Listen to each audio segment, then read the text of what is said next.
Sebelum saya mulai untuk pemaparan sejumlah data dan mengecek fakta, kita akan bergabung dulu dengan rekan Nadine Utomo yang ada di gedung MK karena besok merupakan hari pertama dimulainya sidang gugatan hasil Pilpres 2019.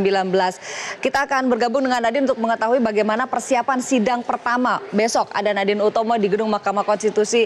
Nadine, selamat siang. Bagaimana pengamanan jelang sidang MK yang direncanakan atau dijadwalkan akan berlangsung besok? Pada hari ini pengamanannya seperti apa?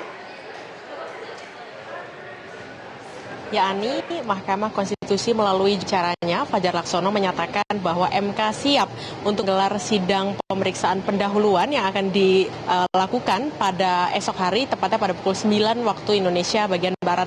Kemudian kita ini secara sinergi baik dari kepolisian, Polri, TNI, dan juga pemerintah Provinsi DKI Jakarta karena tadi pagi sudah digelar apel untuk pengamanan untuk bagaimana mengamankan jalannya sidang di Mahkamah Konstitusi. Dari Kapolri sendiri sudah menyatakan bahwa ada setidaknya 17.000 pasukan dari kepolisian dan 16.000 dari TNI.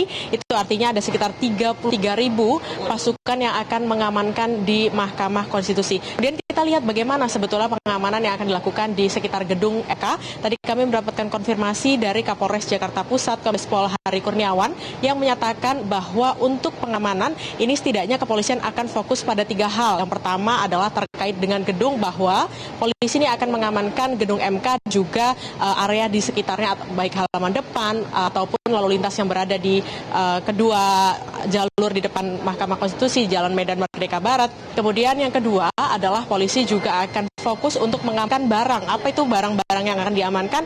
Adalah alat-alat yang akan digunakan dalam persidangan nanti. Contohnya adalah alat-alat bukti, karena kita ketahui bahwa dari Paslon 02, dari KPU, dari Bawaslu ini sudah menyerahkan baik ini dari keterangannya, dari jawabannya maupun seluruh alat-alat bukti ini sudah disampaikan ke Mahkamah Konstitusi secara bertahap mulai dari kemarin hingga hari ini.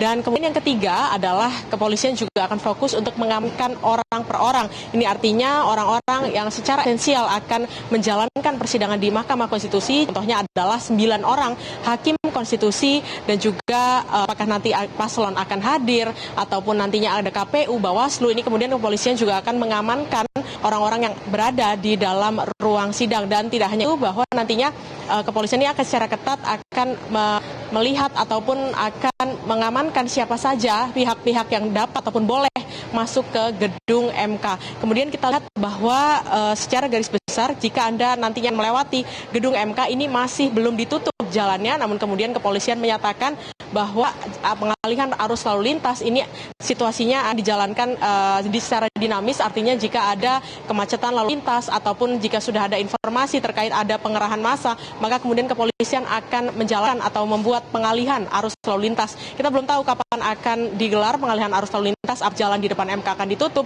Namun kemudian dari Kombes Pol Hari menyatakan situasinya adalah pengamanannya bersifat situasional, artinya melihat bagaimana kondisi di lapangan.